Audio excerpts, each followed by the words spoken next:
so many of the Buddha's teachings, there is a lot of paradoxy.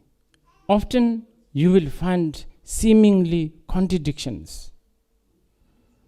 What is taught in this sutra is different from this sutra, so on and so forth.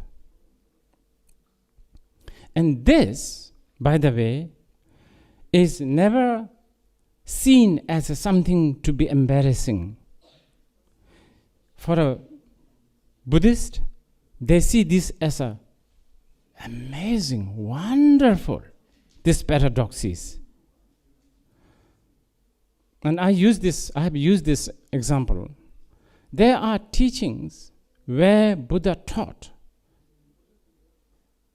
A lot of his teachings, he did not even really meant it. I call it Cinderella teachings.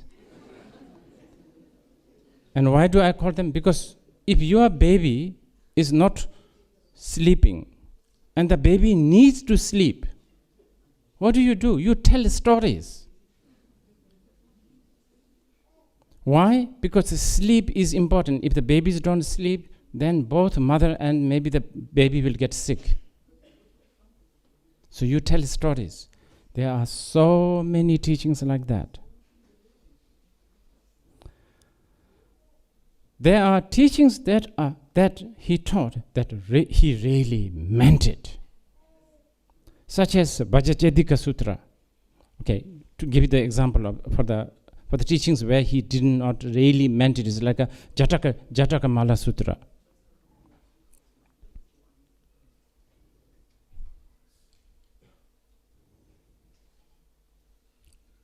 Probably I should explain this a little bit more. What are the teachings that he taught, which he did not really mean it? Very briefly, I will tell you.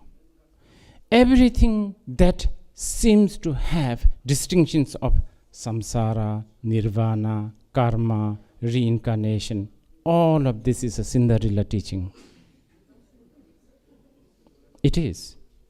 Even concept like, oh, I'm a deluded being. There is an ignorance to be abandoned. There is an enlightenment to be obtained, so on and so forth. All Cinderella teachings. And we are very proud that it is a Cinderella teachings.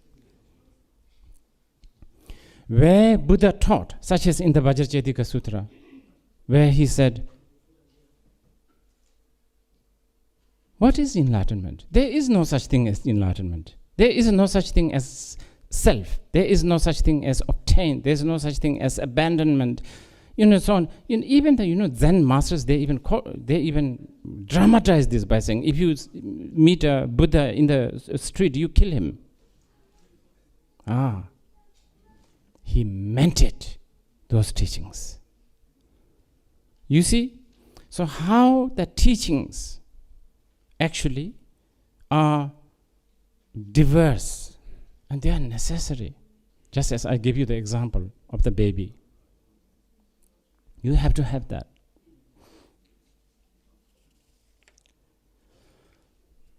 So, you know how we human beings are. We like to categorize things. So we categorize Buddha's teachings, sometimes based on time, such as the first vehicle, the second vehicle, the third vehicle, or 3 pitikas, baskets. And then, we define it more by saying, where Buddha taught more the training of discipline is a Vinaya Pitaka. That's where you find things like what to do, what not to do, ethic, code of conduct, so on and so forth. And those are usually given to babies who have a lot of desire, lot of longing and a lot of distractions. And then, but by the way, even the disciples, the babies, they also, it's not like they go through different period. In the morning, maybe they are desire-oriented. In the evening, they are more aggression-oriented. After the lunch, they are maybe ignorant-oriented. It fluctuates all the time. But anyway, where Buddha taught more the training of calming the mind, training the mind, so on and so forth, we categorize this as the basket of sutra, where, mindfulness, so on and so forth, is found there. Then, where Buddha dealt with the ignorance, not just a gross ignorance, but the most fundamental level of ignorance, that is the teaching that gets categorized as the prajna, the training of wisdom. So that there is a lot of this kind of categorization. And one can sort of roughly say the Vajrayana belongs to the third, the wisdom category.